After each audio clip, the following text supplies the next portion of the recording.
Duh. James Gunn kicks off his new and improved DC universe with a series of his own design, Creature Commandos. And ladies and gentlemen, that's what we're going to be talking about today.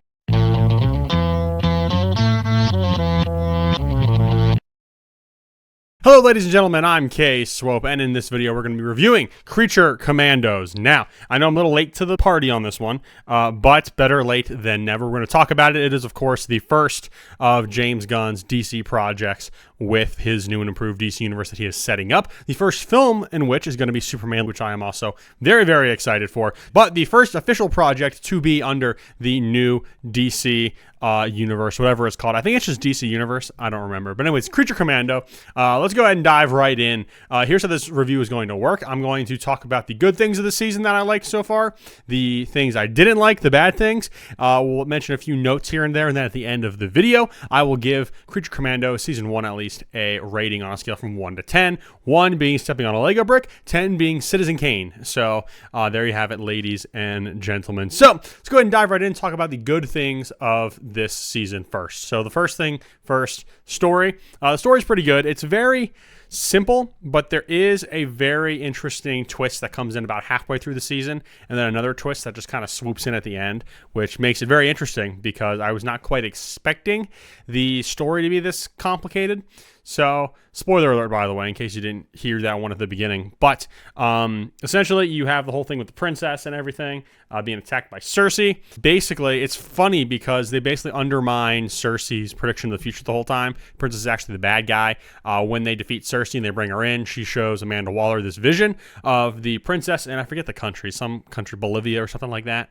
But princess ends up being bad guy. She'll be an angry warlord if she is not stopped.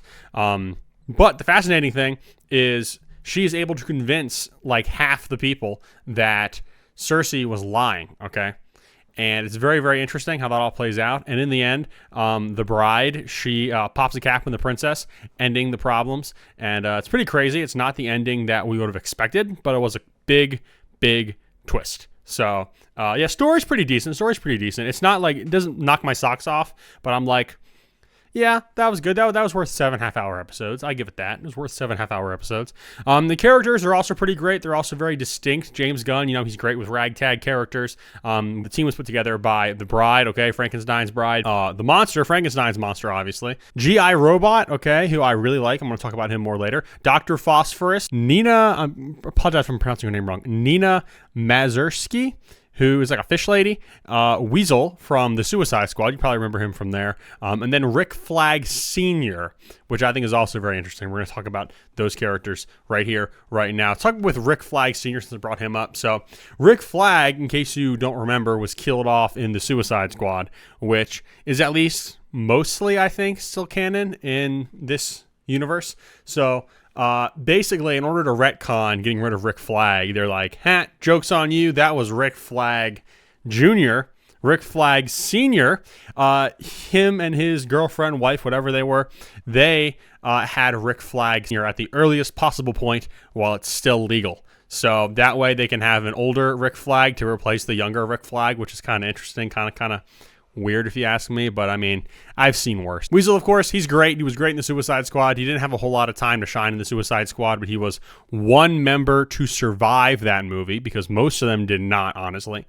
But he survived. It was great seeing him, great seeing his backstory a little bit too, how he's not this crazy evil creature, that ate 27 children or whatever. Like, he didn't do that at all. It was all about perspective, and the fact that he's a monster freaked people out. He's still brainless and he's still violent, but not as near as bad as everyone says he is. We got Nina, the fish lady.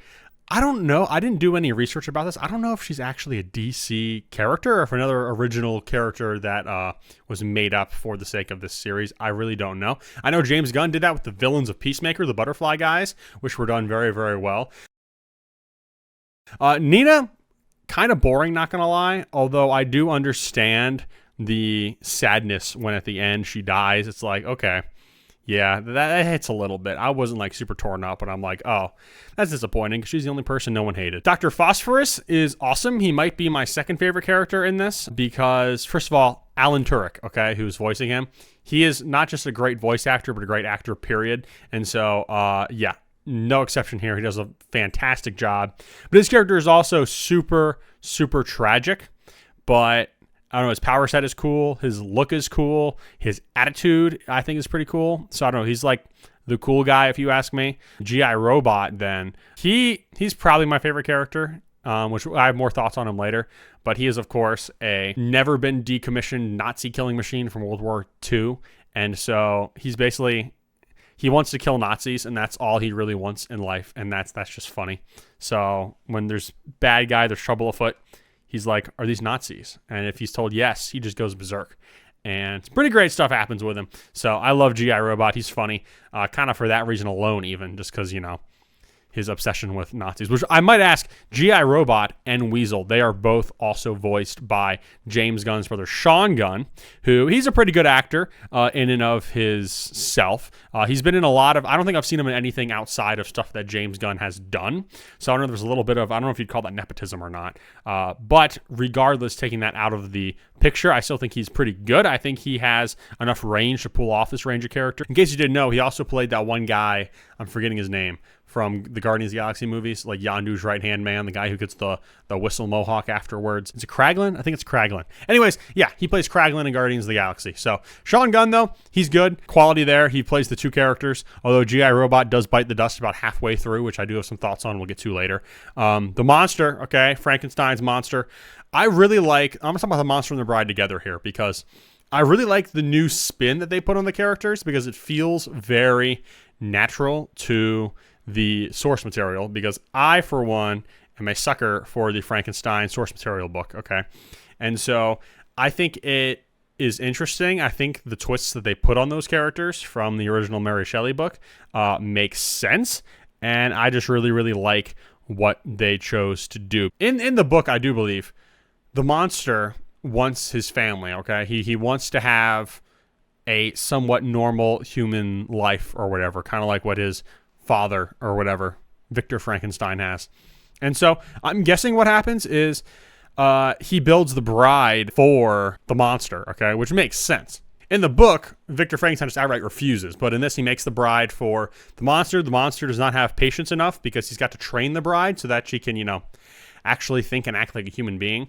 And in doing so, there is a bit of a steamy love affair that takes place between the bride and Victor, and that is what causes the monster to eventually kill him to go after the bride. And so there's this funny little like cat and mouse game going on where Frankenstein's always chasing the bride, and that's just bad relationship advice, period. You know, don't chase the women. If they're not into you, just like move on. Anyways, but that makes some really comedic moments. The bride, by the way, she's pretty cool. She kicks butt, but she's also very tragic at the same time.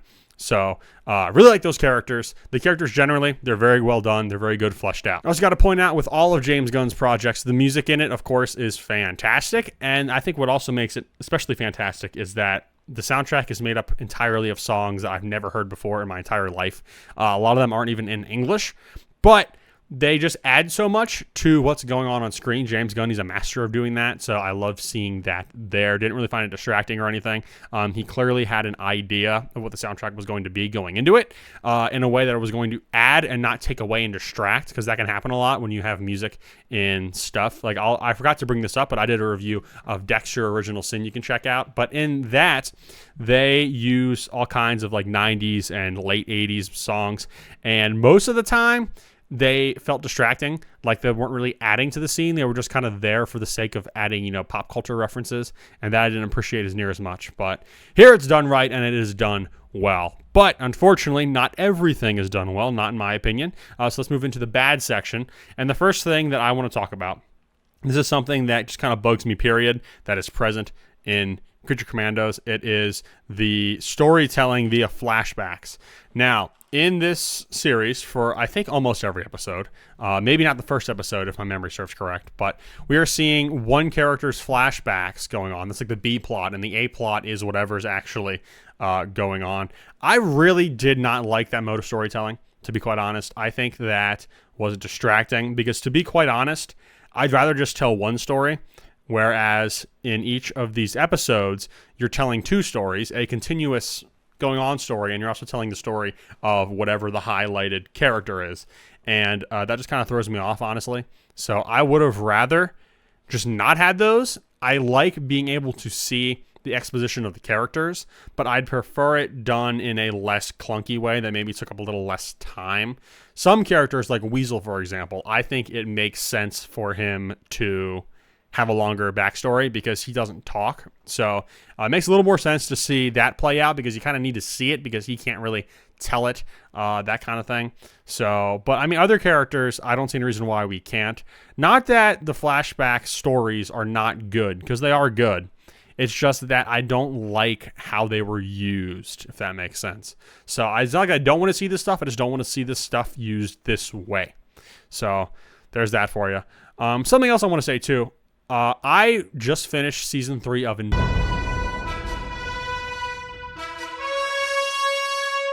The acting is amazing, the animation is amazing, and it all works really well and is an absolutely great show. So highly recommend that. I will have to do a review at some point of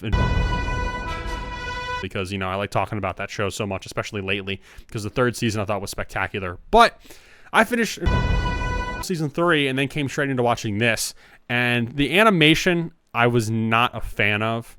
I felt the animation was really stiff, just generally speaking.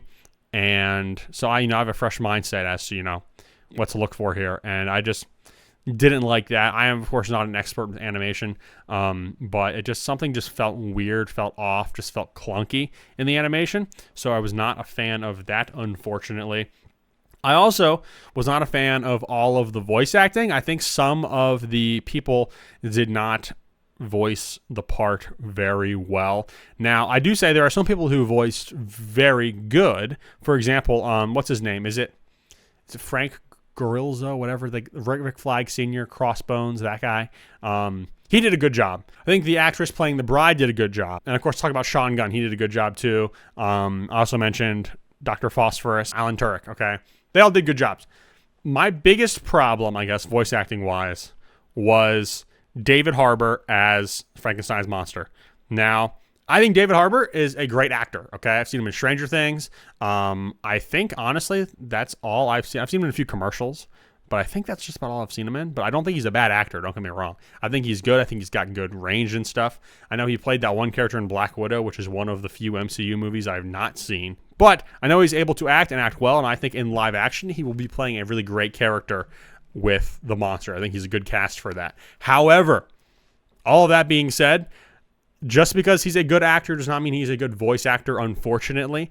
I really think that his performance was lacking. It felt a little like didn't have enough energy. And so it's interesting because when you're voice acting, you need to convey so much with just your voice.